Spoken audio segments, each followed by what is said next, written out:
திரு Mathivanan sir, இப்போ திமுகவுக்கு மாற்று அதிமுக பாஜக தான் அப்படின்ற ஒரு பரப்புரை தேர்தலில் எதிரொலிச்சது. ஆனால் அதிமுக களத்திலேயே இல்லை அப்படின்னு தாவேகா பரப்புரை பண்ணாங்க. இப்போ அதிமுகவும் பாஜகவும் ரீப்ளேஸ் பண்ணுற அளவுக்கு நம்பிக்கை வந்திருக்கா, இல்லை ஆட்சி மாற்றத்தையே கொடுக்க முடியும் அப்படின்ற நம்பிக்கை தாவேகா ஏற்பட்டிருக்கா? அதாவதுங்க, இன்னைக்கு தமிழகத்தில் 234 தொகுதிகள்லையும் மும்முனை போட்டி இருக்குங்க. இவங்க களத்தில் இல்லை அவங்க களத்தில் இல்லைன்றதால நம்ம ஒத்துக்க முடியாதுங்க. திமுக கூட்டணி, அண்ணா திமுக பாஜக அவங்க களத்தில் இல்லை, இவங்க சொன்னது விஜய் தான் சொன்னார். அதான் அவர் விஜய் சொல்ல இருந்தாலும் அது தப்புனா தப்பு தானேங்கள. அதனால 3 அணி தாங்க இன்னைக்கு ரொம்ப ஃபியர்ஸ் ஃபைட்டிங் நடக்குது. அதனால இதனுடைய எதன் அடிப்படையில் சொல்றீங்க சார்? எதன் அடிப்படையில் சொல்றீங்க? கள யதார்த்தத்தை பார்த்து 3 அணிகள் தான். நான்காவது அணி தான் நாம் தமிழர். ஒரு 10-15 தொகுதிகளில் அவங்க 4வது முனை போட்டியை உருவாக்குறாங்க. ஆனால் நான் சொல்றது பல்க் 200 தொகுதியில் சார் சொன்னார், கட்டமைப்பில் தாவேகாவுக்கு 100 தொகுதியில், அதெல்லாம் அட்ட பொய்ங்க. அதெல்லாம் எல்லா கட்சியை விட இளைஞர்கள் எல்லா தொகுதியிலையும் எல்லா பூத்லேயும் ஆக்டிவாக இருந்ததை நம்ம பார்த்தோம். அதனால் தவறான தகவல்லாம் சொல்லிட்டு அந்த கட்சிக்கு இருக்கிற இளைஞர் சக்தி, அந்த ஆக்டிவிஸ்ட் சக்தின்றது இன்னைக்கு எந்த கட்சிக்கும் இல்லைங்க. அவருடைய கருத்து மதிப்பீடு இல்ல, பொய் தவறான தகவல் அப்படி சொல்ல. உங்களுடைய கருத்து என்னன்னு சொல்லுங்க. 100 தொகுதியில் ஆளே இல்லைன்னு சொல்றாருங்க. அதனால அதெல்லாம் அவர் சீனியரான ஒரு ஜேர்னலிஸ்ட், அவர் அப்படி சொல்லக்கூடாது.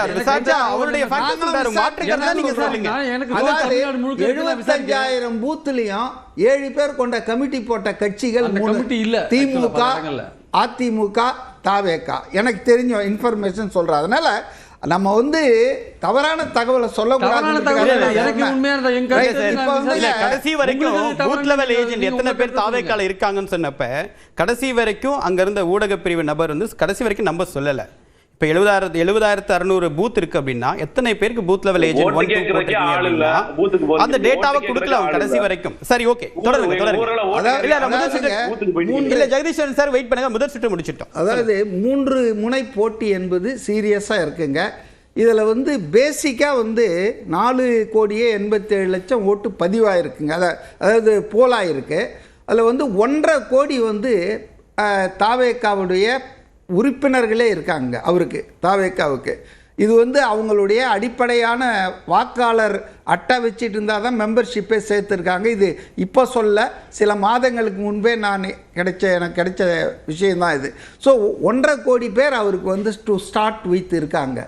அது இல்லாமல் நான் என்ன எதிர்பார்க்குறேன்னா, another 1 crore மேலே அவர் மற்ற கட்சிகளிலிருந்து எடுப்பார்ன்றது நான் எதிர்பார்க்குறேன். குறிப்பாக பார்த்தீங்கன்னா இந்த மைனாரிட்டிஸ். இல்லை தாவேகா குறைச்சி மதிப்பிடுறீங்களா? இல்லை, நான் குறைச்சி இல்லை, என்னுடைய மதிப்பீட்டை தான் நான் சொல்கிறேன். அச்சா, ஸோ மைனாரிட்டிஸில் முழுமையாக 100% திமுகவுக்கு போயிட்டு இருந்ததுங்க. அதுதான் தொடர்ந்து 3 தேர்தலில் திமுக ஜெயிப்பதற்கும் ஒரு காரணமாக இருந்தது.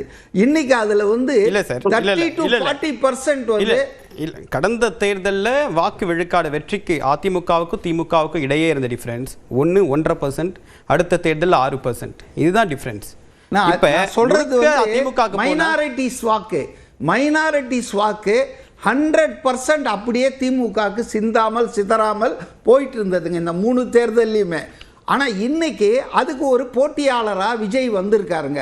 அவர் 40% எடுத்தாலும் சரி, 50-50 ஆனாலும் சரி, இழப்பு திமுகவுக்கு தான். ஏன்னா இந்த மைனாரிட்டி வாக்குகள் நிச்சயமாக பாஜக அதிமுக கூட்டணிக்கு போகிற வாய்ப்பே கிடையாதுங்க.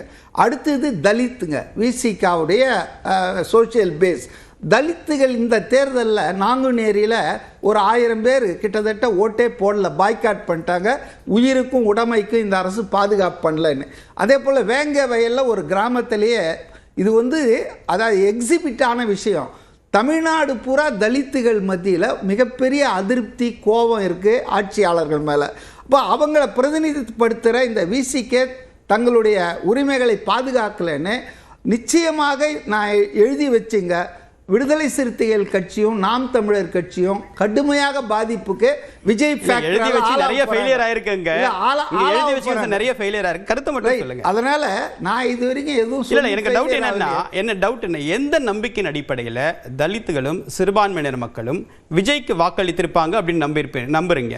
இது விருப்பமா இல்ல கணிப்பா? ஆளும் கட்சி மேல இருக்கக்கூடிய அதிருப்தி, கோபம், அதுதான், வேற ஒண்ணும் கிடையாதுங்க. அதே போல பாஜக பக்கம் அவங்க போக முடியாது. இல்ல போனதில்லை. அவங்க திமுக கூட்டணிக்கு ஓட்டு போட்டுட்டு இருக்காங்க. இல்ல, ஆளும் கட்சி மீது விஜய்க்கும் வெறுப்பு இருக்கும், அதிருப்தி இருக்கும். ஆனா தலித் மக்களுக்கு, சிறுபான்மையின மக்களுக்கும் வெறுப்பும் அதிருப்தியும் இருந்தா ஏன் விஜயை மட்டும் தேர்ந்தெடுக்கணும்? பாஜகவை அதிமுக தேர்ந்தெடுக்க போக மாட்டாங்க.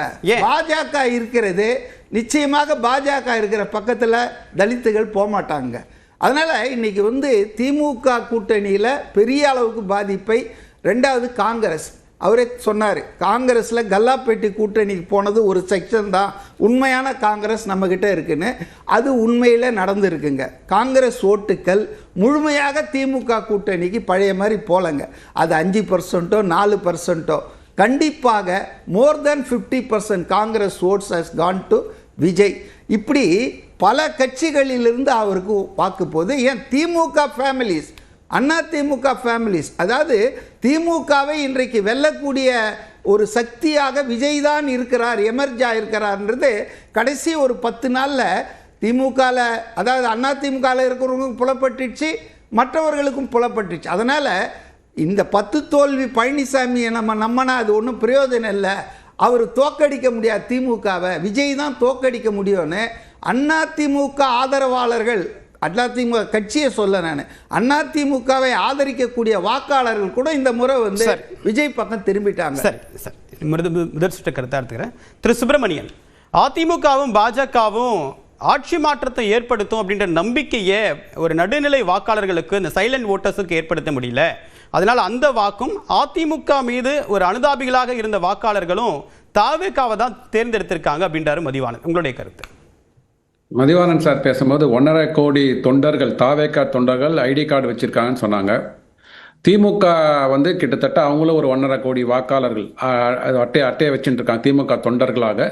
அதிமுகவில் கண்டிப்பாக உங்களுக்கு தெரியும், இந்த 2 பெரிய திராவிட கட்சிகளும் 1.5 கோடிக்கு குறையாமல் இருக்கும்.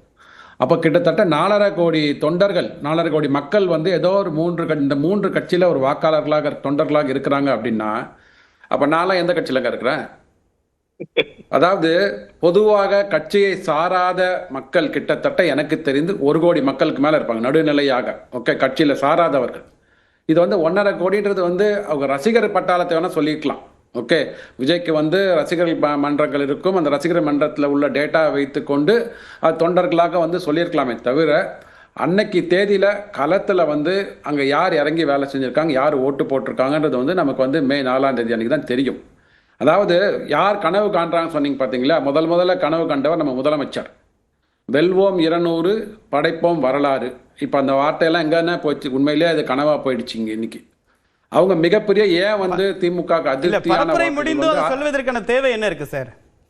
இல்ல, பரப்புரை முடிஞ்சிருச்சு, தேர்தலும் வாக்குப்பதிவு நடந்துருச்சு, அதுக்கு பிறகு சொல்வதற்கான தேவை என்ன இருக்கு?